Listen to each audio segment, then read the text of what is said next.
Hi Ballari ಮಂದಿ, ಇದು morning ಮತ್ತು ಈವ್ನಿಂಗ್ ಮಿನಿ ವ್ಲಾಗ್ ಆಗಿರುತ್ತೆ. ಇವತ್ತು ಬೆಳಗ್ಗೆ ನಾವು ನಮ್ಮ ಫ್ರೆಂಡ್ಸ್ ಎಲ್ಲ ಬೇಗ ಎದ್ಬಿಟ್ಟು ರೆಡಿಯಾಗಿ ದೇವಸ್ಥಾನಕ್ಕೆ ಹೊಂಟಿದ್ವಿ. ಯಾವ ದೇವಸ್ಥಾನ ಅಂದರೆ ದುರ್ಗಮ್ಮನ ದೇವಸ್ಥಾನ. ಇವತ್ತು ಸಿಡಿಬಂಡಿ ರಥೋತ್ಸವ ಇದ್ದಿದ್ದರಿಂದ ನಾವು ಬೆಳಗ್ಗೆ ಬೇಗನೆ ಹೊರಟ್ವಿ.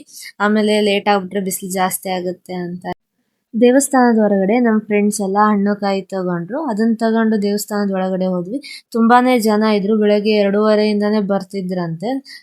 ಈ ಸತಿ ಮಾತ್ರ ಡೆಕೋರೇಷನ್ ಆಗ್ಲಿ ಲೈಟಿಂಗ್ಸ್ ಆಗ್ಲಿ ತುಂಬಾನೇ ಚೆನ್ನಾಗಿತ್ತು. ಒಳಗಡೆ ಎಲ್ಲಾನು ತುಂಬಾ ಎಲಿಫೆಂಟ್ ಇಂದೆಲ್ಲ ಹೂವಿಂದ ಮಾಡಿದ್ರು. ಒಬ್ಬಣ್ಣ ಅಲ್ಲಿ ರೆಕಾರ್ಡ್ ಮಾಡಬೇಡಿ ಬೈತಾರೆ ಅಂದ್ರು.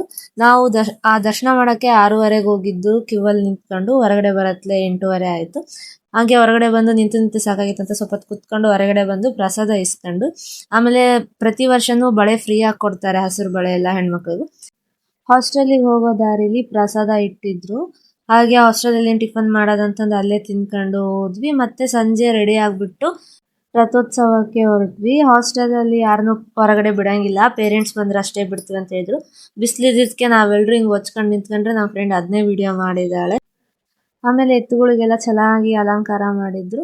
ದುರ್ಗಮ್ಮನ್ ರಥೋತ್ಸವ ಬಂತು. ಅದು 3 ಟೈಮ್ಸ್ ತಿರುಗುತ್ತೆ ದೇವಸ್ಥಾನದ ಸುತ್ತ.